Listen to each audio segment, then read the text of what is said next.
So we're here with John Klar. This is the 2-minute interview with Vermont Daily.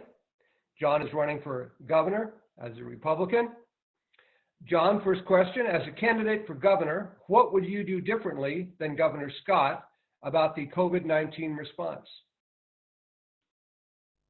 Well, I've been very careful not to criticize the governor. He has a very difficult job right now, and I don't want to start criticizing him now, especially in hindsight. But in foresight, I did call for the schools to be closed sooner than he did, and I did call and issue a press release Saturday, 2 days before him, to issue an advisory for people from New York City not to travel to our state. All of the cases of coronavirus in our elderly state have come from out of state, and New York City is the epicenter in our country. In order to not have to impose more draconian measures, the governor needed to, and now has, called for people to stay home. I don't second guess him. He has more info than I, and it's a difficult job.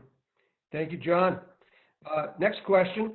The House next year will have at least 2 candidates for House Speaker, Mitzi Johnson and Cynthia Browning.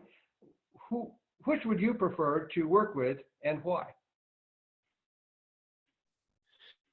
Well, I think what was done recently by Mitzi Johnson was pretty appalling, given that Cynthia Browning has announced her intention to seek Mitzi's seat next year. It sure does look like a political measure to kick her off House Ways and Means. I had previously admired Cynthia Browning for standing up for principle against her party in the case of the family leave bill, which she opposed. She's an economist. She knows what our constituents want.